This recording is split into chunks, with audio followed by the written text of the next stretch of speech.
On this week's GTA 6 o'clock. A lot has happened. They have narrowed the release window. Great, thanks a lot. Take two. On this week's GTA 6 o'clock. What did the earnings call really tell us? Is there just 517 days left to launch? And what's next for the show? It's all here on this week's GTA 6 o'clock.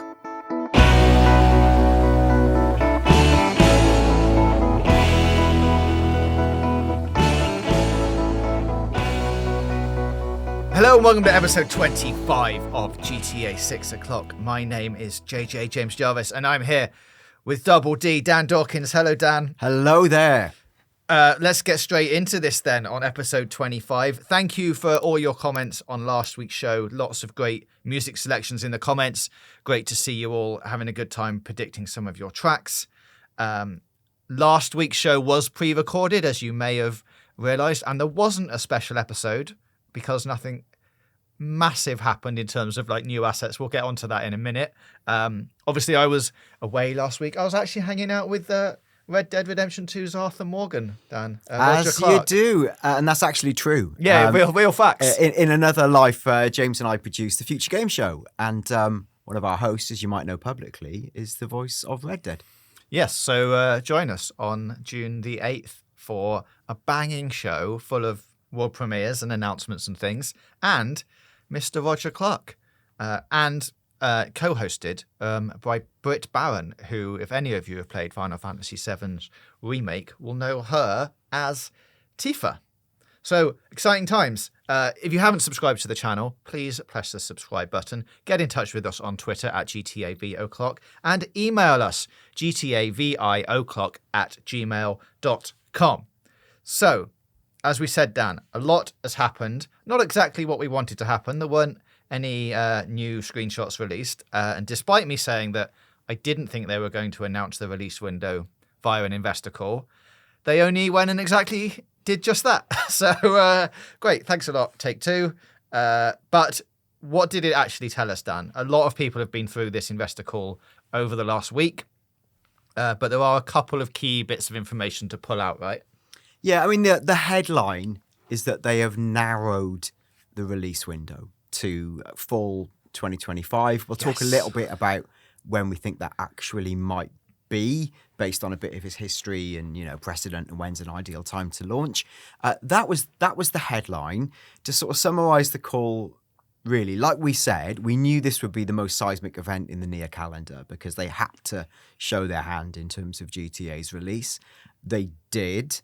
I think there's two things to note. One is what they very consciously didn't say about GTA. They almost added nothing, like no meat to the bones about why the game has gone back. They've said nothing in terms of detail, really. There's a few interesting phrases you can decode that we can go through. What I thought was interesting is like the interesting bit is what wasn't explicitly said.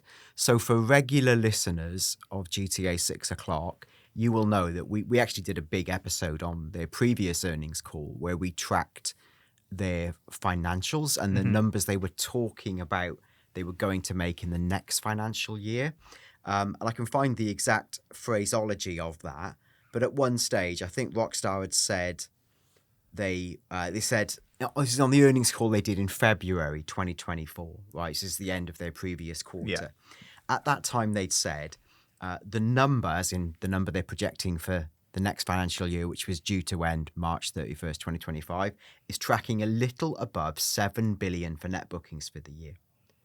Now, the interesting thing is in the latest call just last week, their new prediction for the year ahead was $5.55 billion for the year. That's slightly up in revenue terms on this year, but only slightly.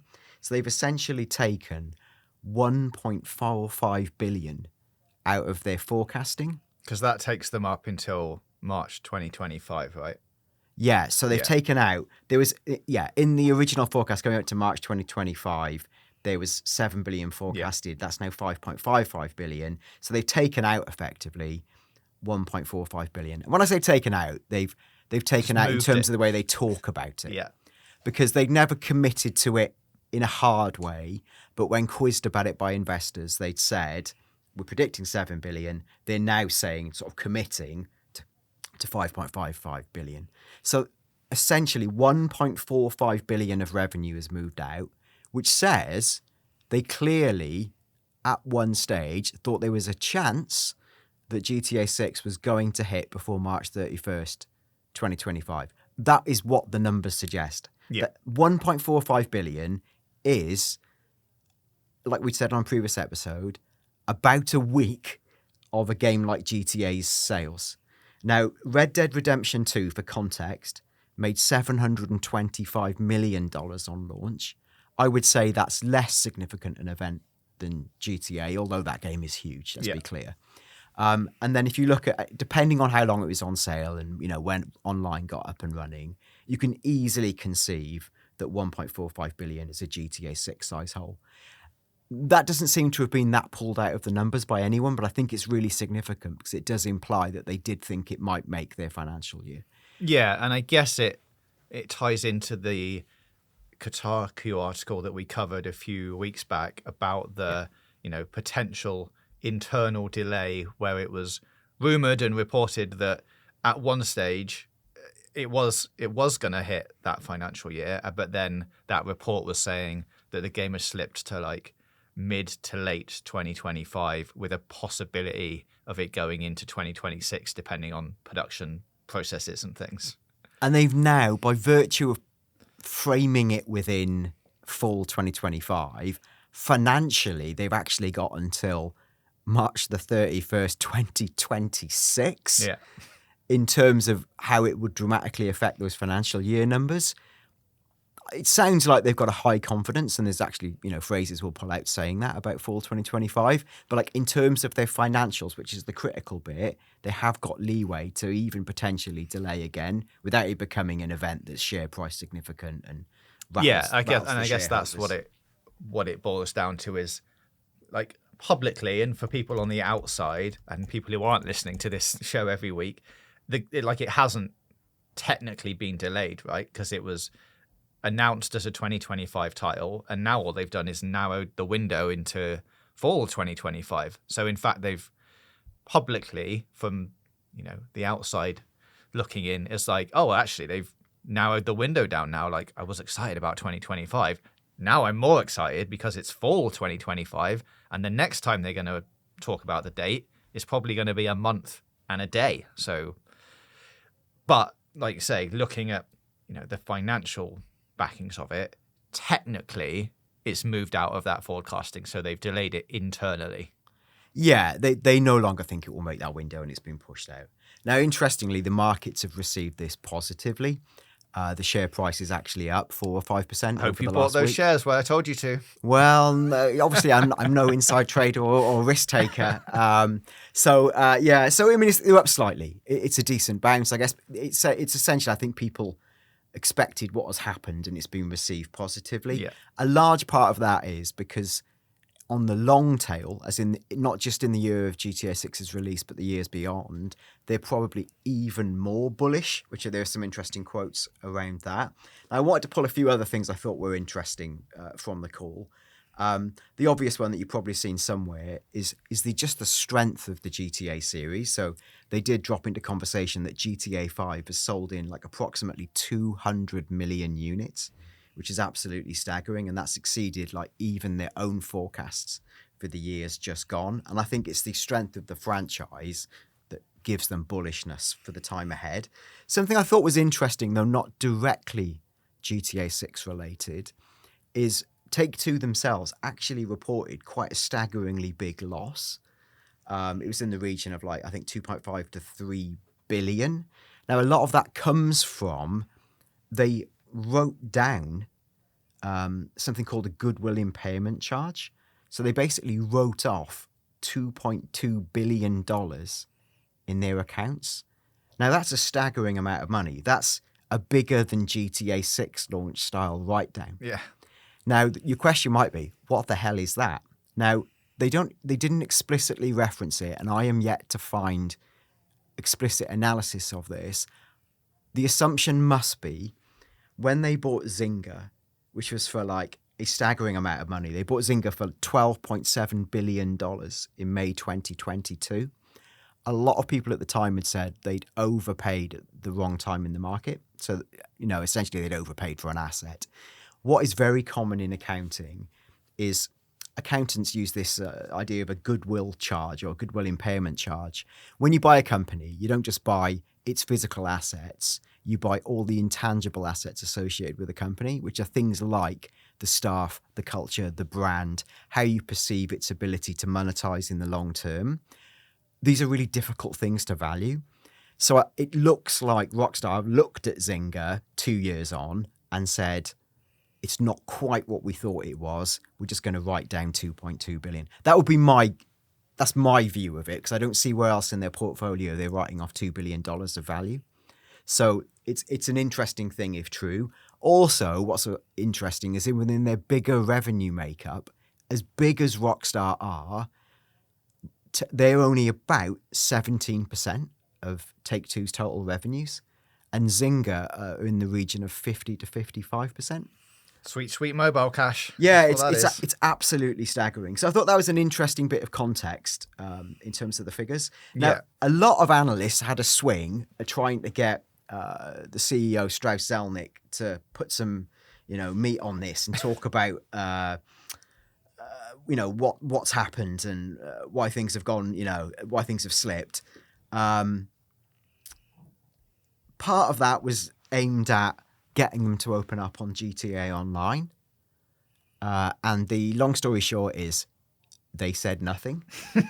Strauss Zelnick surprise. Yeah, he was exceedingly tight-lipped. Okay, so an analyst called Martin Yang from Oppenheimer and Company, that's an interesting name for an analyst firm. He said, first question on GTA 6, with the narrowed window of release, is there any associated changes to your plan regarding the live service portion of GTA 6, as in GTA Online? So Strauss Zelnick said, Rockstar hasn't given any details on what expectations are for the release. It's been a wonderful trailer that they put out and it broke the internet. And more news will come from Rockstar in the fullness of time. Full stop. So absolutely nothing given there at all. So another analyst asked, in another way, trying to get to the meat of it, can you explain what's driving up enthusiasm for the game and your projections? Again, Strauss Zelnick straight batted it and essentially said, I think our confidence continues to increase just because the GTA 5 continues to perform so well. We have so much confidence in the franchise. Absolutely no details given. And the final note I thought was interesting. Someone had said, is it fortuitous that the game is now landing in late 2025, around about the traditional festive, popular buying season? Now, Strauss Zelnick again had said, while it probably doesn't matter, I think we'd all rather be in the release window that we're looking at now, i.e. fall 2025. And he did also note that he felt that having that much more time for the console makers to sell consoles was helpful. When you look at when GTA 5 launched, at really the death knell of PS3. Yes.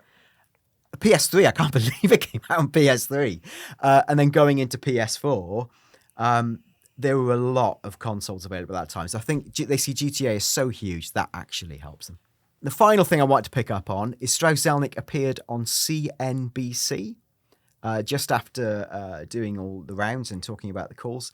And then he was asked, how do you know creatively what the timing is going to be? When do you know it's the right time to release the game? So again, he started answering this in a slightly financial way. So he said there are elements you can actually measure, for example, the number of bugs in a title. He said, however, in the case of an extraordinary title, for which there are extraordinary expectations, it's not really about bugs. It's about creating an experience that no one has seen before. Now, it's hyperbole, but it's a big statement. Yeah. And I think that's really interesting. And he says, Rockstar Games seeks perfection in what they do, and perfection is indeed hard to measure. It is more subjective than objective. And they finally asked, how confident are you in fall 2025? And he says, well, look, there is slippage in the industry and we're not immune from that. So he's leaving the window slightly ajar. But he says, however, we narrowed the timing because we are highly confident in that timing. Which I think is actually that's quite important. That, as we'll get onto in a second, narrowing it down at this stage to fall 2025 is actually quite significant for their plans and how it fits in with what they've done previously. I would be surprised now if it moves again from fall. Now they've said fall, like I think it will fall into that window at some point next year now. I think it's going to have to go catastrophically wrong to the point where they probably felt they couldn't release it. And like, I could never see Rockstar releasing a game in, and I don't want to pick on a title, but let's say the state of Cyberpunk when that came out. Yes. Which was not a great launch. I cannot see Rockstar feeling it was so important to hit a date that they would release a game in that condition. No, they'd just delay it again. If it was going to be like that, it would get delayed. But I think they seem confident that gives them enough time to make the game by then. Yeah. So then, Dan, moving on to the GTA 6 launch plans versus GTA 5, which I thought was something that we could now talk about a little bit more. And we've done a little bit of this in the past as well. But given that investor call and all of the details that we've just gone through, I would say we are probably on more of a GTA 5 timeline now in terms of like releases, assets, drops, that kind of thing, than maybe we or I originally thought we might be. Like, I thought we might have been on a truncated version of their marketing plan, but actually now looking at it, it feels like, unfortunately, we might be more of a GTA 5 trajectory than we thought. So there's a lot of things, a lot of dates and things we can go through here, which are, might be a little bit upsetting given how far away some of these things are. But it does give us some context of where we're at. So if we go through what GTA 5 did, October the 25th, 2011, the game was announced via Twitter or X, depending on how you're talking about that platform these days. And then November the 2nd, 2011 was when we got the first trailer. With no date announcement, it was just GTA 5 on the end card. It took them until October the 30th, 2012 to announce a spring 2023 release date for GTA 5, which is almost a year between trailer 1 coming out and the spring 2023 date announcement. Now, what is interesting here is that GTA 6 in its timeline has done that period of marketing within the last 5 months.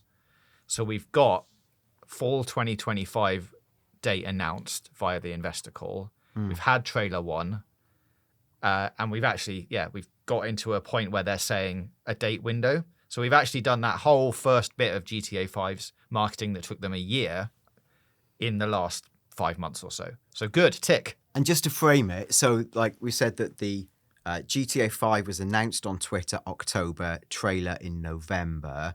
GTA 6, we've seen the trailer in December. So we're pretty much on the same timeline, give or take a month, aren't we? So yeah, it's just that obviously via the investor call this month, so in May, we've had the fall 2025 window, which actually took them quite a lot longer for GTA 5 to narrow that down. So in a way, it's a good thing.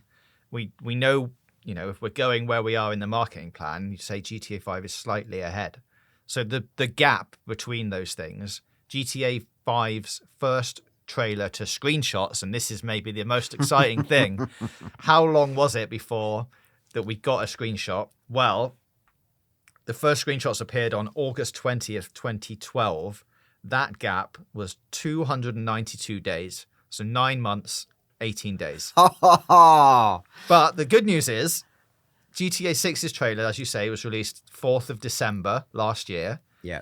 So if we say that we're on a similar course, it would mean that we would get screenshots now around September the 21st this year. So not actually that long away. We're already in May, June, July, August, September, 4 months, screenshots. Just put me in the cryo sleep. Who needs to live? Which I actually, when you see it written down like that screenshots might come around September the 21st, it sort of feels about right. Like it's about a year before the release of GTA 6, potentially, which is about the same window as when the GTA 5 first screenshots happened. It was about a year before the release of the game. So I'm saying, hopefully, fingers crossed, around September, we might get 2 or 3 screenshots. It does feel like things are going to be quiet-ish for quite a long time. Yes, unfortunately. And like, I think there's a possibility there'll be a crumb thrown out between now and that sort of timing. But I think, honestly, it's crumbs. Because I think as much as anything, now they've bitten the bullet and said we're consolidating the release window. They just need to get on with it almost without the noise and the kerfuffle.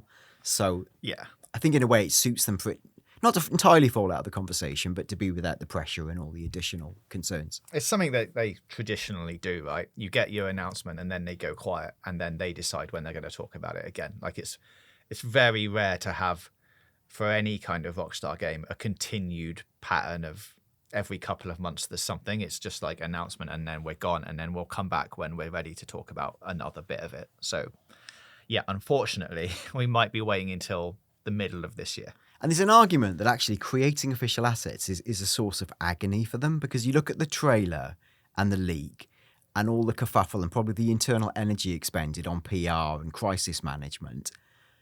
Like, obviously, it was probably worth it in a net sense, but like, they're probably thinking, oh my God, do we want to go through all of that and cause all this distraction internally when we should just be getting our heads down and getting on with it?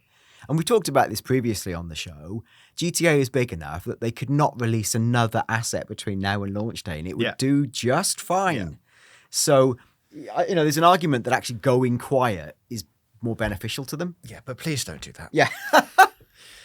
So we can take this a little bit further and look at, hey, maybe when we're going to get trailer 2, because as we say, if we're on the same path, we'd expect screenshots to come first, then a second trailer. So the second trailer for GTA 5 happened on November the 14th, 2012, which had a spring end card for GTA 5. That gap from trailer 1 to trailer 2 was 378 days. So pretty much a year and 12 days. Yeah.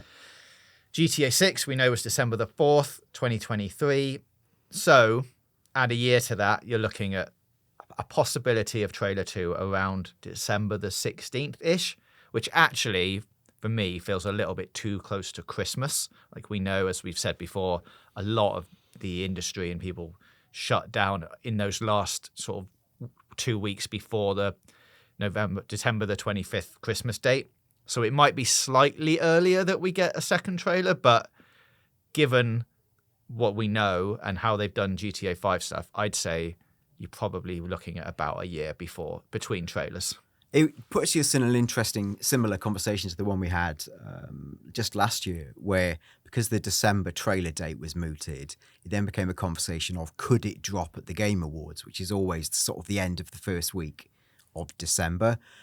And as we correctly said at the time, Rockstar don't tend to share the spotlight, even with something as big as the Game Awards. Like, they want their own window. So I couldn't see a world where, for example, in the end of this year, they're doing it at the Game Awards, or even necessarily, why would they have to do it before then? Like, it's Rockstar. They can do whatever they want. But I just think it's too close to the holiday season. They could even sweat that trailer out till January when people have got like thinking anew of the year ahead. Of course. And I think we'll, of course, have that conversation again of, is it going to happen at the Game Awards? And we'll probably come to the same conclusion as no. No.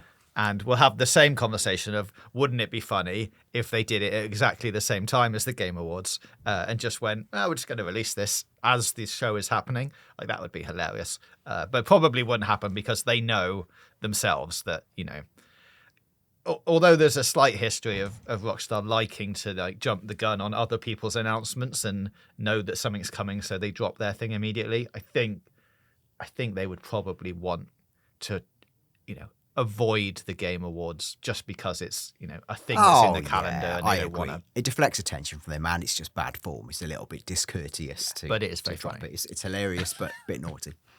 So I think if we look at this a bit further, I think we'll get a similar pattern in 2025 for GTA 6 versus GTA 5 in 2013. So GTA 5 in 2013 had January the 31st. They got a September 2023 release date announced. Now, given my maths, I would expect sometime in January 2025 that they announce September, October release date, given my maths, something like that. April the 30th, 2013, you got the GTA 5 Michael, Franklin and Trevor trailers, so maybe there'll be some more stuff then. That was the time, so April, when they put an actual day on the GTA 5 release, so September the 17th. Possibly then for GTA 6, by April next year, we might know an actual month and date. And then if you just go through, July was the gameplay trailer, August was GTA Online trailer, later in August was the official launch trailer, and then, of course, as we know, GTA 5 came out on the 17th of September 2013. So, trailer 1 to GTA 5's release was 685 days. 1 year, 10 months, and 15 days from trailer 1 coming out to the launch of the game. So plug that in to our GTA 6 prediction calendar, and 685 days from trailer 1 gives us a date of October the 19th, 2025 for GTA 6's launch. Now, actually, Dan, this is a Sunday, so I think we should pick a day that's more likely for a release date. So let's give them till Tuesday, October the 21st. Yes, Tuesday's your day, isn't it? So that would be 687 days from trailer 1, puts it in October the 21st, 2025 for the release of GTA 6. The meteorological fall, the fall window in the US is September the 1st to November the 30th. So it does actually, that October date fits bang into the middle of a fall 2025 release window. And the good news for us is we've actually already covered a bit of that timeline. So as of this Wednesday, which is, if you're listening on Wednesday, May the 22nd, 2024, we've actually only got 517 days to launch. 1 year, 4 months, and 29 days to go. Or, to make it sound a little bit more exciting, just 12,408 hours left till the launch of GTA 6, potentially. Don't watch the clock. It's going to go slow. Do some other things. So yeah, really interested to hear what you think about all of those dates and times in the investor call. But I am going to start the countdown now. 517 days to launch. So with all that said then, Dan, I think it's worth talking about what does this mean for the show. Now, long-time listeners of GTA 5 and 6 o'clock will know when we did GTA 5, we did actually probably do a year to 2 years of coverage before the game came out. And as we know now, we're on a similar trajectory. But knowing that we might not get a lot of hot news to keep us going, where do you think we should go? And this is an open question for me and Dan, who are going to be talking about it, but also for you, the listeners. I'm interested to know what you guys think. Obviously, we might have to get some shorter episodes because there might be less things to talk about in the next few months. We could add some more general gaming chat, industry chat onto the end, which isn't Rockstar or GTA related, but it is, industry gaming stuff. Or we could do something crazy like start a fresh GTA Online account and bring you an update on our progress every week and let you see what we're doing in that world and things. But I don't know if you had any top of the line thoughts of which one is most appealing to you, Dan. No, I don't know. And I think this is a theme in the comments of the show over the last few weeks, where I think some of you listening, and this is super appreciated, and I feel this way about a lot of podcasts I listen to. It's just nice to have that moment in the week where some people you like listening to, I hope, appear, and you have a little bit of time hanging out with them and you chat. And I hope there'll be people in the comments who just want us to keep going and to do service as usual. I think from our side, we feel a bit of pressure to keep the shows at a certain level. The show is about, I guess, informed speculation and evidence gathering. I think the less evidence there is out there, that can become more tenuous. So I know there were mixed reactions, for example, to the music episode last week. A lot of people really loved it. Some people were like, hey guys, what's this? It's just you making up stuff. Yeah, it is, in an informed way, but it's that. Other people saying, these guys talk 40 minutes about a thing you can say in 5 minutes. Yeah, sure. That's how the show works, So right? entire MO. What are you talking about? It's more of a podcast, right? That's the thing we do. And if you want to go and find people online who are going to really loudly shout about one fact and go, whoa, epic new detail, 5-minute punchy video, those guys are there for you, right? That's not our thing. We're going to do something more discursive. We're building more of a community. That's what we want. But I think from our point of view is like, do we go down the road of keeping it as is? One idea might be keep it as is, make the episodes less frequent. So we could move to fortnightly, for example. We could make them a bit shorter. Or as James says, we could spin off and do something a little bit different. But whilst I have confidence in our ability to keep the show credible and listenable, we want to make sure we're delivering for you. So I genuinely want to hear what the comments are. I think that will be a different response for people who've been with us full journey versus people who listen to the odd episode and are like, who are these guys? They just blather on for 40 minutes. All of those things, we'll take all of those things into account. But I think, I'm thinking we want to keep our energy up, keep the show really evidence and focus based. And then on the cresting run into GTA, which, as we said, is like 500 and something days away, we can really do what we do best, and that's to dive into the detail.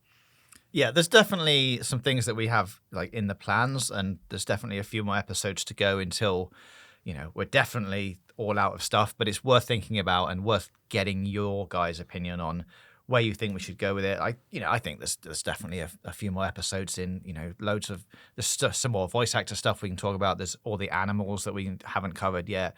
There's some of your great emails and questions that we can cover. So we've got a good chunk of episodes left. It's just, like we say, if there isn't going to be any of this hot news, they might end up just being slightly shorter episodes or less frequent or whatever. Yeah, or we can start doing more evidential stuff based on history. We can do like the best GTA missions, the best cars, the best this. Start analysing things in previous games in more detail, and something more, I guess what we say in the content business is like evergreen, like interesting deep dive features on things within the GTA universe. They're less about GTA 6, but they are about GTA.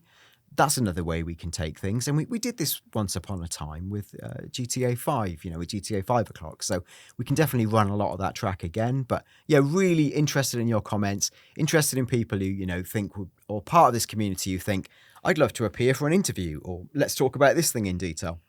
Just let us know.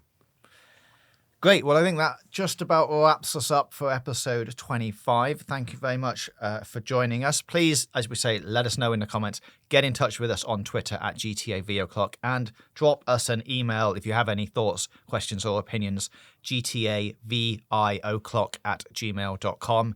And we will be back next week, Wednesday at 6 p.m. for another episode of GTA 6 O'clock.